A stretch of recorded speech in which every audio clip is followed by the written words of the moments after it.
নজর রাখবো অন্যান্য খবরে। পাঞ্জাবে 1 বছর ধরে আন্দোলনরত কৃষকদের হটিয়ে দিল পুলিশ। আটক জগজিৎ সিং দাল্লিওয়াল সহ আন্দোলনরত কৃষকরা। পাঞ্জাব পুলিশের হাতে আটক হন কৃষকরা। খুলে দেওয়া হয়েছে পাঞ্জাব হরিয়ানার শম্ভু এবং কানাউরি সীমানা। বুধবার কেন্দ্রীয় প্রতিনিধিদের সঙ্গে বৈঠক করে ফেরার পথে ধরপাকড়, বুলডোজার দিয়ে কৃষকদের ব্যারিকেড একেবারেই গুড়িয়ে দেওয়া হয়। দিল্লি লাগোয়া শম্ভু এবং খানাউরি সীমান্তে অভিযান চালিয়ে অবস্থানরত কৃষকদের তুলে দিল পাঞ্জাবের আম আদমি পার্টির পুলিশ। খুলে দেওয়া হয়েছে পাঞ্জাব হরিয়ানার শম্ভু এবং খানাউরি সীমানা।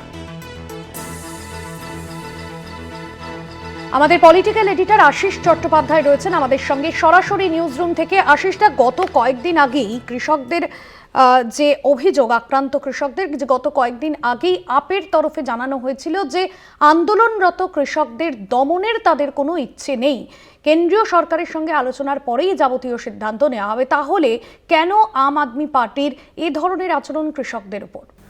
দেখো, একেবারে তাজ্জব হয়ে যাওয়ার মতো ঘটনা, একেবারে বিস্মিত হয়ে যাওয়ার মতো ঘটনা, একেবারে হিসেবের বাইরে চলে যাওয়া ঘটনা আমরা দেখতে পাচ্ছি। শম্ভু বর্ডারে যেন যুদ্ধ লেগেছে। এত পুলিশ তাদের কাছে সব ধরনের বর্ম টর্ম নিয়ে তারা হাজির, এবং 250-300 জন কৃষক নেতা যারা আন্দোলন করছিলেন, এতদিন ধরে আন্দোলন করছিলেন, তাদেরকে 10 মিনিটের মধ্যে, পুলিশের সংখ্যা এত বেশি ছিল যে 10 মিনিটের মধ্যে তাদেরকে তুলে নিয়ে চলে যায় পাঞ্জাব পুলিশ। এবং তাদের যে সমস্ত কিছু অস্থায়ী কাঠামো ছিল, যেখানে হয়তো তারা বসতেন কি একটু শুতেন বা ইত্যাদি, যেখানে খেতেন, সেই সমস্ত কাঠামো ভেঙে গুড়িয়ে পরিষ্কার করে দেওয়া হয়েছে।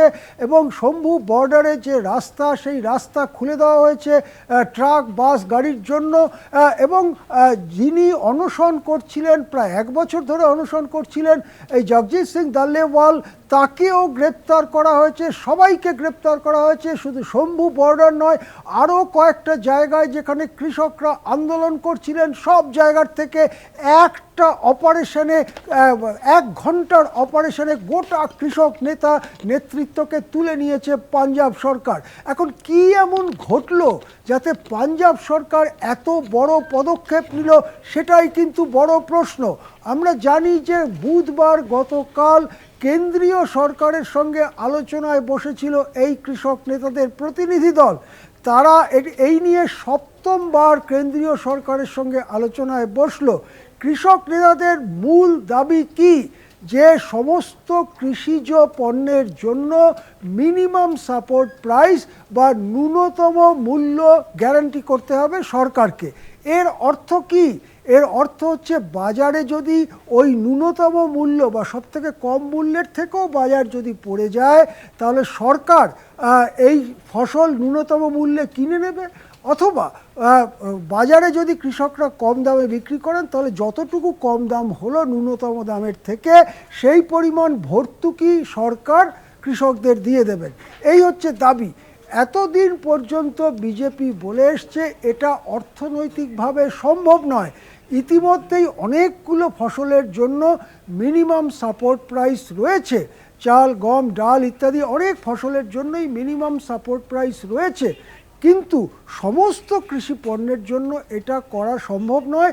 কেন্দ্রীয় কোষাগারের, অর্থাৎ কেন্দ্রের হাতে অত টাকা পয়সা নেই যে এই জিনিসটা তারা করতে পারে। এটা নিয়েই চলছে আন্দোলন এবং কেন্দ্রের সঙ্গে আলোচনা। যেটা জানা যাচ্ছে যে গতকাল বুধবার যে আলোচনা হয়েছিল, সেই আলোচনায় দুপক্ষ নাকি কাছাকাছি এসে গেছে।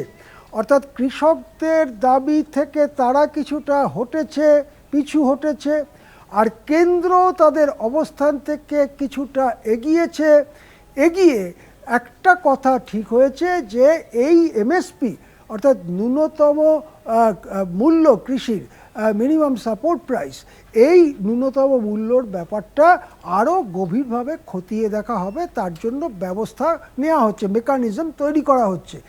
এই যে কাছাকাছি আসা কৃষক আন্দোলনের নেতাদের সঙ্গে কেন্দ্রীয় সরকারের, অর্থাৎ বিজেপি পরিচালিত কেন্দ্রীয় সরকারের, তাতেই কি রেগে গেল ভগবন্ত সিং মানের আপ সরকার, পাঞ্জাবের আপ সরকার? কেননা তারা ওই আলোচনা থেকে যখন ফিরছিল তখনই একটা ঝটিকা অপারেশনে, মানে এই ধরনের অপারেশন আন্দোলনকারীদের বিরুদ্ধে ব্যবহার করা প্রায় নজিরবিহীন, একটা ঝটিকা অপারেশনে 10 মিনিটের মধ্যে ওই অনশনকারী দাল্লেওয়াল সহ পুরো কৃষক নেতৃত্বকে, পুরো কৃমি মানে অংশটা, নেতৃত্ব যাদের বলা হয়, পুরো নেতৃত্বকে ধরে নিয়ে চলে যাওয়া হলো এবং তাদেরকে কারান্তরালে নিয়ে যাওয়া হয়েছে। এখন স্বভাবতই আমরা জানি যে কয়েকদিন আগে, সপ্তাহখানেক আগে, কৃষক নেতাদের সঙ্গে একটা বৈঠকে বসেছিলেন পাঞ্জাবের মুখ্যমন্ত্রী, কিন্তু সেই বৈঠকে মোটেই কোনো ঐকমত্য হয়নি এবং যেটা খবর সেটা হচ্ছে যে রেগে মেগে বৈঠক ছেড়ে বেরিয়ে গিয়েছিলেন ভগবন্ত সিং মান। তখন থেকেই হয়তো পাঞ্জাবের মুখ্যমন্ত্রীর সঙ্গে খানিকটা দূরত্ব তৈরি হয়ে গেছিল বা খানিকটা মানে কিছুটা বলা যেতে পারে রেষারেষির মনোভাব এসে গিয়েছিল। এবারে যখন কেন্দ্রীয় সরকারের কাছাকাছি গিয়েছে বলে খবর ছড়ালো, অর্থাৎ কৃষক আন্দোলনের নেতারা কেন্দ্রীয় সরকারের অবস্থানের কাছাকাছি গেছে বা কেন্দ্রীয় সরকারও কৃষক নেতাদের অবস্থানের কাছাকাছি এসছে, তখনই কি এই অপারেশনের কথা পরিকল্পিত হলো এবং এই রকম ঝটিকা অপারেশন করা হলো।